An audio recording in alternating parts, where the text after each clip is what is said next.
Hai, Assalamualaikum warahmatullahi wabarakatuh. Bertemu lagi di channel YouTube sederhana saya ini.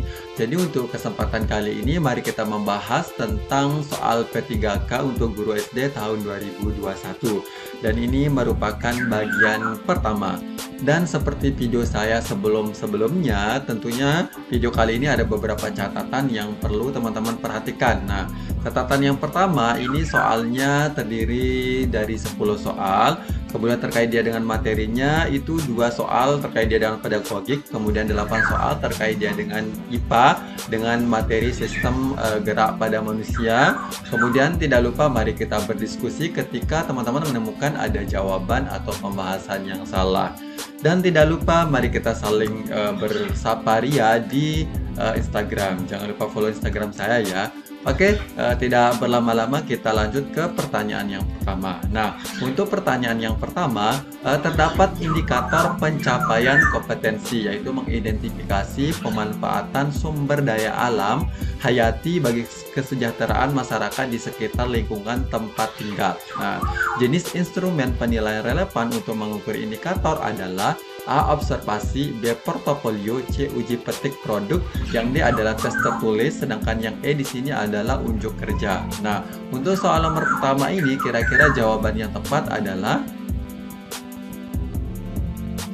jadi untuk soal nomor 1 ini jawaban yang tepat adalah yang D, yaitu tes tertulis. Nah, jadi untuk jawaban yang pertama ini perlu teman-teman memperhatikan terkait ya dengan instrumen yang kita gunakan untuk menilai suatu indikator atau mata pelajaran yang pernah kita lakukan. Jadi gini ya, sikap, pengetahuan, dan keterampilan itu masing-masing memiliki instrumen. Nah, bagian-bagian itu kira-kira mana yang cocok instrumennya yang kita gunakan untuk menilai siswa. Jadi ini teman-teman perlu memperhatikan. Nah, karena di sini untuk indikatornya adalah mengidentifikasi. Nah, perlu kita perhatikan juga nih kata operasional yang digunakan adalah mengidentifikasi. Mengidentifikasi ini kalau di taksonomi belum itu dia terdapat di bagian kognitif yang C1 itu sekedar mengingat. Nah, kira-kira nih untuk ranah mengingat itu kira-kira untuk instrumen penilaiannya yang cocok seperti apa. Nah, jadi tentunya untuk mengingat atau C1 itu lebih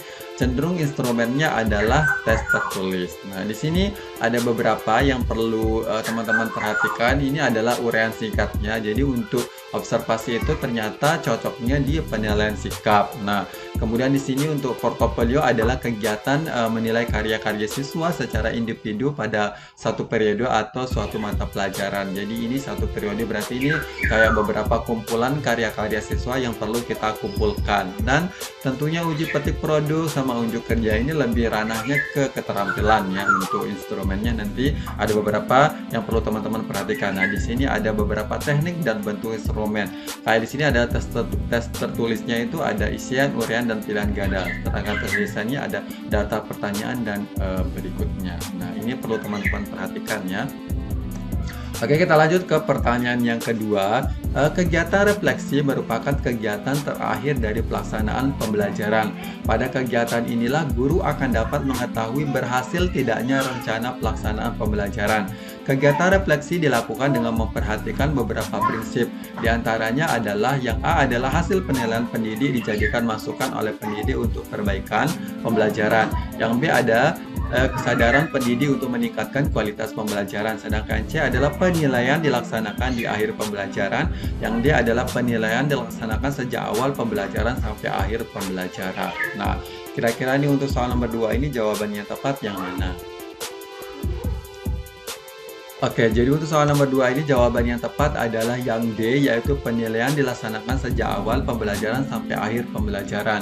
Di sini ada beberapa uraian, kita beralih ke pengertiannya terlebih dahulu. Jadi, refleksi adalah kegiatan penilaian dalam berbagai bentuk yang dilakukan oleh peserta didik terhadap proses belajar mengajar yang telah dilaksanakan oleh pendidik dengan maksud untuk memperbaiki proses belajar yang dilaksanakan oleh pendidik pada waktu yang akan datang. Nah, di sini juga ada beberapa prinsip untuk refleksi. Jadi yang pertama ada kesadaran bersama pendidik dan peserta didik untuk meningkatkan kualitas pembelajaran. Yang kedua ini ini adalah penilaian oleh peserta didik dilakukan dengan sangat kritis. Yang ketiga adalah penilaian dilaksanakan sejak awal pembelajaran sampai akhir pembelajaran. Sedangkan yang keempat adalah hasil penilaian oleh peserta didik dijadikan masukan oleh pendidik untuk perbaikan. Nah, inilah prinsip dari refleksi. Oke, kita lanjut ke soal nomor yang ketiga. Ini kita ranahnya udah masuk ke mapel. Nah, perhatikan gambar berikut. Nah, silakan teman-teman perhatikan gambar yang PQR. Nah, nama tulang yang penyusunnya adalah yang A ini P-nya tulang rusuk, Q-nya adalah tulang dada, yang R tulang belakang, yang B adalah P tulang dada, Q tulang rusuk, yang R adalah tulang punggung, yang C-nya P tulang leher, yang Q adalah tulang rusuk, sedangkan yang R adalah tulang punggung, yang D P-nya adalah tulang dada, yang Q tulang punggung, dan R adalah rusuk. Nah, kira-kira nih soal nomor 3 ini jawaban yang tepat yang mana? Oke, jadi untuk soal nomor 3 ini yang tepat jawabannya adalah yang C, yaitu P adalah tulang leher, sedangkan yang Q adalah tulang rusuk, sedangkan yang R adalah tulang punggung. Nah, di sini uraiannya secara singkat. Nah, kita bisa memperhatikan ini yang P tentunya adalah bagian leher, kemudian yang Q adalah rusuk, yang R adalah tulang punggung kita atau bagian belakang. Di sini untuk fungsi tulang leher adalah tidak hanya sekedar menjadi jalur tempat saraf dan pembuluh darah di leher, tetapi juga menjadi pelindung bagi saraf dan pembuluh darah di tulang belakang dari kerusakan. Karenanya cedera pada tulang leher perlu segera untuk diatasi. Nah, sedangkan manusia baik pria maupun wanita memiliki 24 tulang rusuk atau 12 pasang. Tulang rusuk merupakan struktur utama dari rongga dada yang melindungi organ vital dada, yakni jantung dan paru-paru. Meski begitu, fungsi utama dari tulang rusuk ialah membantu pernapasan. Di sini juga tulang punggung memberikan struktur dan menyokong tubuh serta melindungi saraf tulang belakang. Saraf tulang belakang terdiri dari saraf-saraf yang mengirimkan dan menerima pesan antara otak dan tubuh sehingga memungkinkan fungsi organ yang sehat serta pengendalian gerakan. Oke, sekarang kita beralih ke soal nomor 4. Nah, perhatikan pernyataan berikut. Yang pertama adalah menegakkan berdirinya tubuh. Yang kedua adalah menjaga organ vital tubuh. Yang ketiga adalah tempat melekatnya kulit.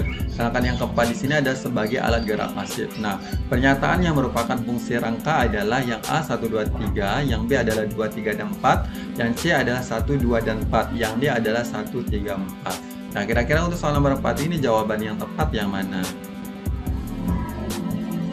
Oke, jadi untuk soal nomor 4 ini yang tepat jawabannya adalah yang C, yaitu 1, 2, dan 4.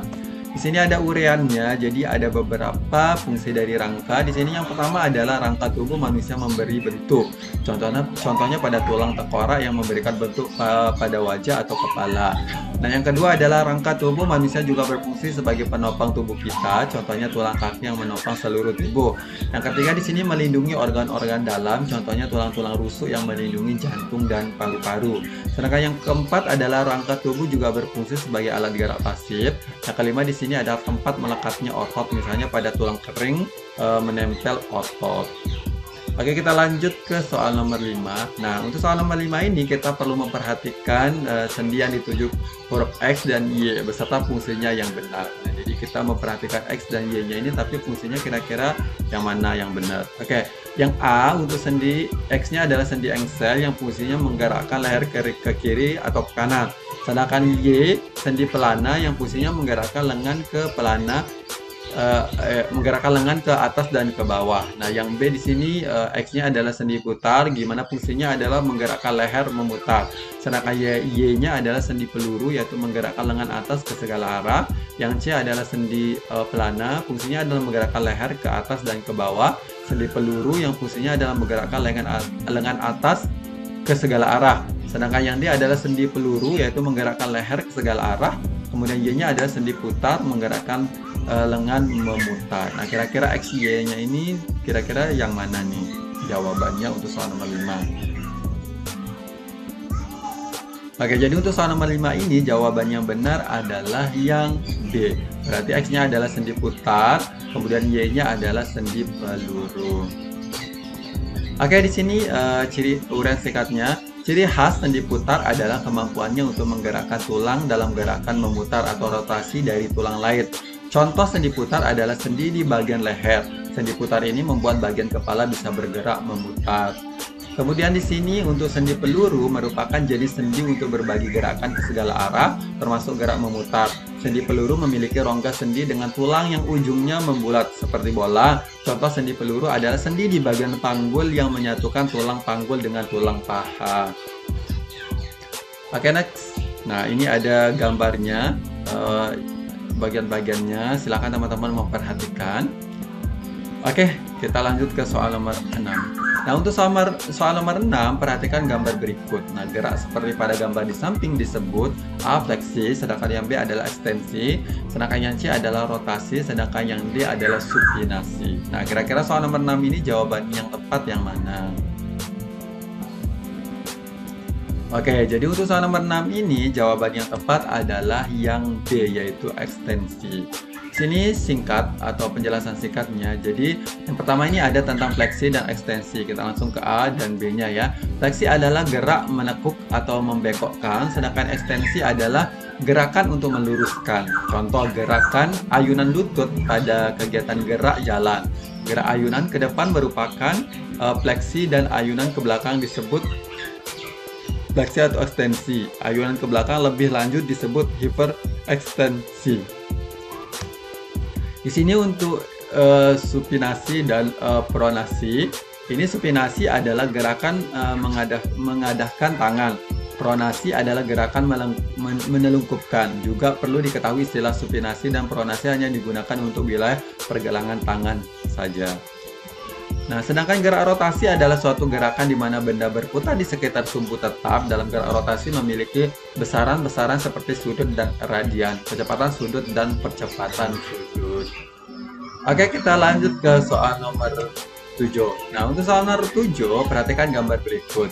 Bila lengan di bawah digerakkan seperti pada gambar, maka otot-otot pada lengan atas akan bekerja secara A. Sinergis, yang B adalah antagonis, sedangkan yang C adalah supinasi, yang D adalah pronasi.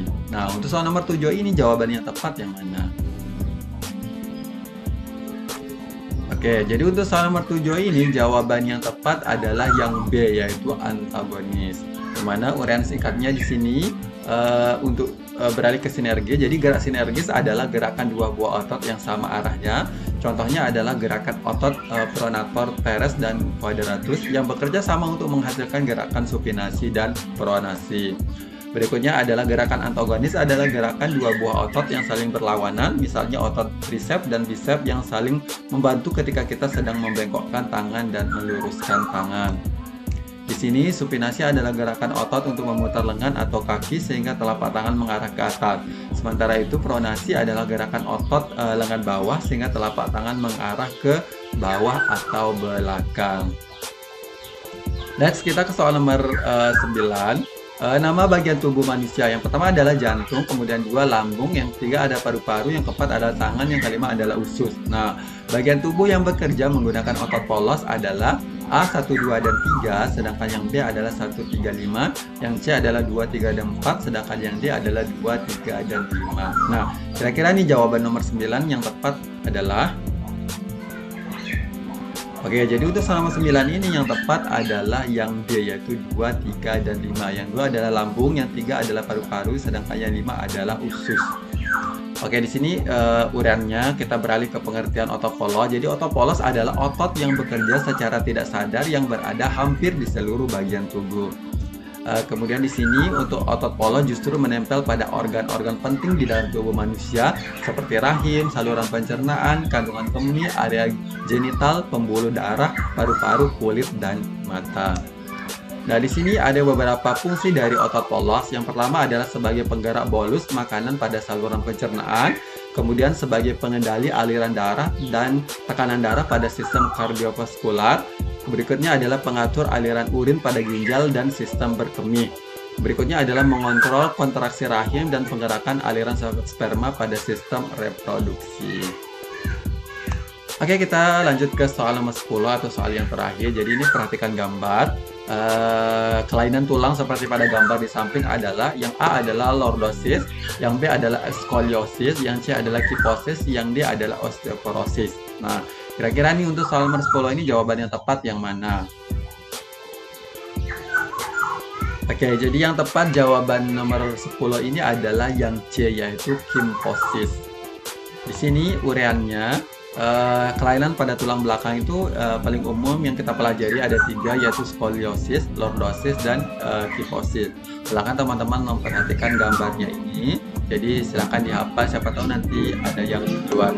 Nah, di sini lordosis adalah kondisi tulang punggung bagian bawah melengkung ke dalam secara berlebihan. Kondisi ini merupakan salah satu bentuk kelainan pada tulang belakang yang bisa menyerang siapa saja.